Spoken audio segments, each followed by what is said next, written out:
Knew the names Martin Luther King or Rosa Parks, there was a woman with no army, no money, and no freedom. Just a mission. But decades before they stood up in the light, another figure operated in the shadows, undertaking missions so dangerous they sound like fiction. This is the story of Harriet Tubman. You've heard of her as the woman who led others to freedom on the Underground Railroad, but that's just the beginning. She was a radical, relentless force. After escaping slavery herself, she went back, not once, not twice, but at least 13 times. Every trip was a death sentence if she were caught. They put a bounty on her worth up to $40,000 in today's money and hunted her relentlessly. But they never caught her. She navigated the most dangerous territory imaginable, outsmarting trained slave catchers, informants, even Confederate spies, despite not being able to read. And she did it all while battling seizures and visions from a brutal head injury. Visions she believed were direct messages from God. During the Civil War, she wasn't hiding, she was leading. She planned and led the Combahee River Raid, freeing over 700 enslaved people in a single night. She served as a scout, nurse, and spy, a one-woman army in the fight for liberation. Harriet Tubman walked through hell and back, not just for herself, but for hundreds. As she said, "I freed 1,000 slaves. I could have freed 1,000 more if only they knew they were slaves." She risked her life over and over, never lost a soul she guided, and served her country heroically, yet spent decades in poverty, fighting for a meager pension. How did one woman, starting with nothing but courage and conviction, change the course of history? And why is that full story still not the one we tell? So how did this extraordinary journey begin? It starts in 1849. Her name wasn't Harriet Tubman yet. She was Araminta Ross, enslaved on a plantation in Maryland. But the fragile stability she knew was shattered when her enslaver died. This meant the estate, including the enslaved people, could be broken up. Families torn apart, individuals sold off to cruel, unknown fates further south. Fear became her constant companion. She knew she had to run. Escaping wasn't simple. There were no maps, no public roads to freedom. It was a journey taken under the deepest cover of night. Guided by the North Star, relying on hushed whispers, secret signs, and coded messages from a clandestine network of allies. Every shadow was a potential slave catcher, every sound a possible betrayal. But driven by desperation and an unshakable belief in freedom, she pushed forward. She made it. She reached Pennsylvania, a free state. Imagine that moment. The first breath of air that didn't belong to another person. True, absolute freedom. But for Araminta Ross, that wasn't the end of the journey. In fact, it was just the beginning of her legend. Upon reaching freedom, she chose a new name. She honored her mother, whose name was Harriet, and took her husband's last name, Tubman. Araminta Ross, the enslaved woman, was gone. Harriet Tubman, the free woman, was born. But while she was finally safe, her family, her friends, hundreds of thousands of others were not.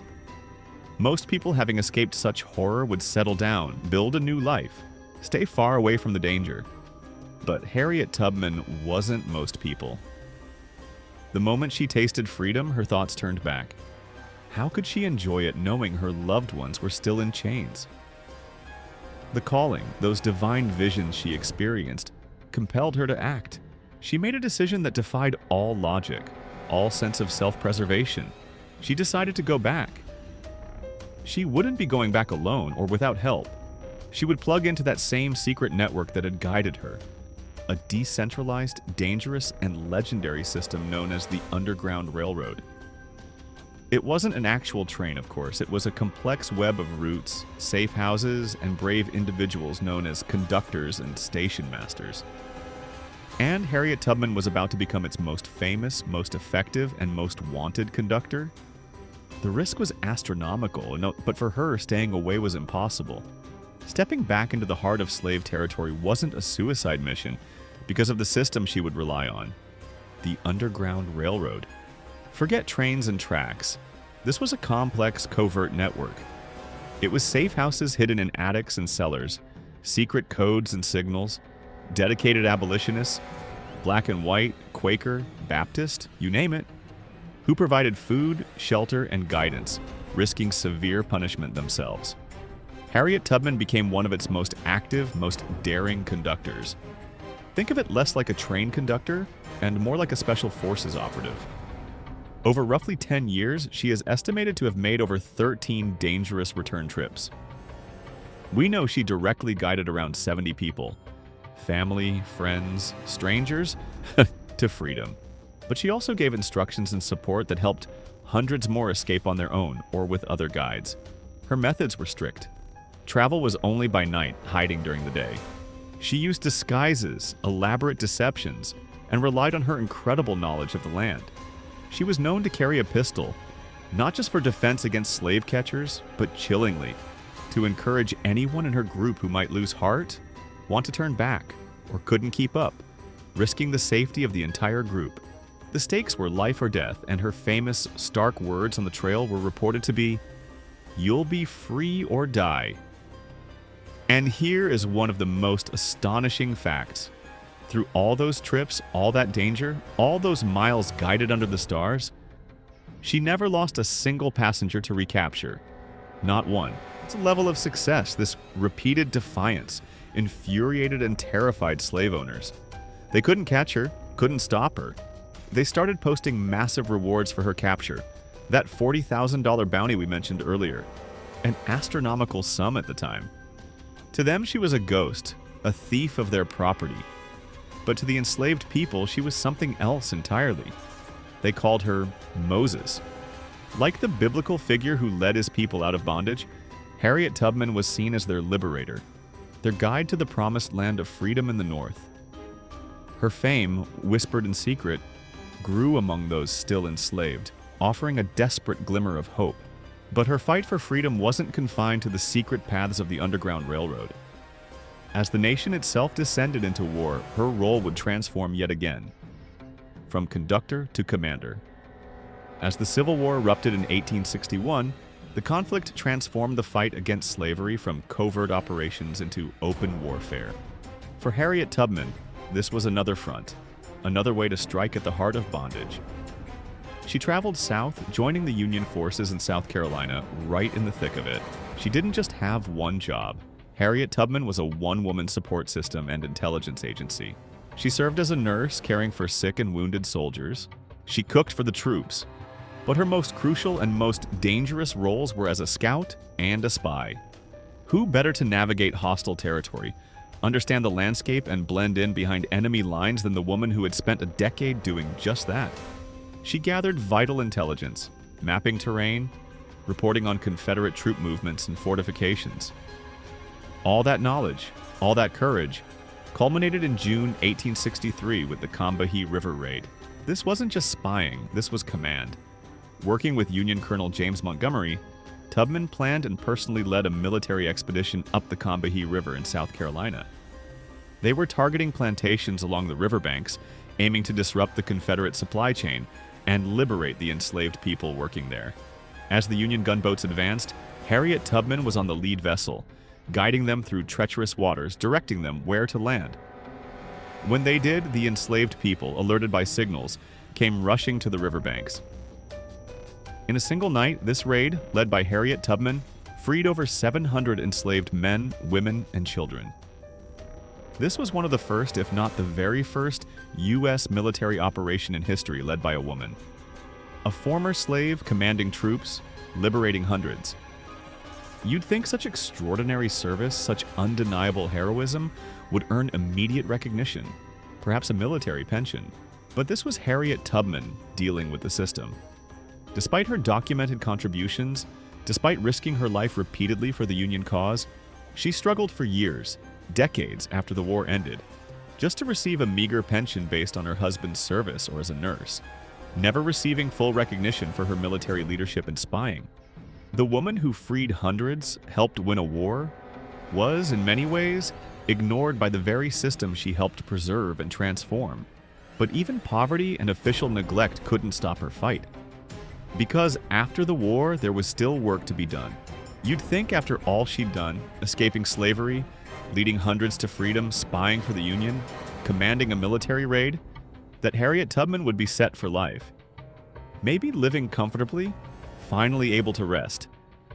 But the reality was much harsher. Despite her fame, despite being a living legend, she faced significant financial hardship for most of her later life. Official recognition and the promised pension were painfully slow in coming, leaving her constantly struggling for money. But even in poverty, her commitment to others never wavered. She cared for her aging parents, bringing them from the South to live with her. And she didn't just care for her family. Her home became a haven for the elderly and poor members of her community. Eventually, her efforts led to the establishment of a formal home for the aged in Auburn, New York, funded by donations she worked tirelessly to secure. As the nation grappled with the rights of newly freed Black Americans, another movement was gaining momentum: the fight for women's suffrage. Harriet Tubman saw clearly that freedom and equality had to extend to all people, regardless of race or gender. She threw her considerable energy and moral authority behind the women's rights movement. She collaborated with prominent white suffragists like Susan B. Anthony and Emily Howland. She spoke at suffrage meetings, often sharing her own incredible life story as a testament to the strength and capability of women, and the need for their voices to be heard. Her presence on the platform, a living symbol of courage and liberation, was incredibly powerful. She didn't just advocate for Black rights or women's rights. She understood they were intertwined struggles for fundamental human dignity. Even as she aged, the fire for justice burned bright. From escaping chains to leading raids, from nursing soldiers to speaking for women's votes, Harriet Tubman's life was a continuous, relentless pursuit of a more just world. She lived for decades after slavery ended, a bridge between the era of bondage and the ongoing fight for civil rights, leaving behind a legacy far richer and more complex than many history books describe. But her impact goes even deeper, affecting not just the past, but the present and future. Harriet Tubman lived a long, full life, one packed with more action, danger, and purpose than 10 ordinary lives combined. She passed away in 1913, surrounded by loved ones in the very home she had helped establish for the elderly. She was estimated to be in her 90s. Her reported last words, fitting for a woman whose faith guided her through so much darkness, were simple and profound. "I go to prepare a place for you." Today, Harriet Tubman is finally receiving the recognition she was so often denied in life. Her story is taught in schools across the country. Monuments stand in her honor. Museums are dedicated to preserving the details of her extraordinary feats. She is remembered not just as a historical figure, but as a powerful American hero. And in a truly significant acknowledgement of her place in history, the U.S. Treasury announced plans to place her portrait on the front of the $20 bill, replacing Andrew Jackson, a slave owner. It's a symbolic act, yes, but a powerful one, putting the face of a Black woman, a former slave, and a tireless liberator onto the currency of the nation she helped build and redeem. Harriet Tubman's legacy is more than just a story of the past. She is an enduring symbol of courage in the face of impossible odds, of unwavering resistance against injustice, and of the profound power of one individual to change the world. Her life reminds us that history is shaped not just by presidents and generals, but by those who dare to defy oppression, often at unimaginable personal risk. From the secret paths under the stars to the battlefields of freedom and the fight for equal rights, Harriet Tubman's legacy is a testament to courage, resistance, and the power of one person to change the world. Her story shows that history is shaped not just by leaders, but by those who defy oppression. Born into slavery, she became a legend of liberation,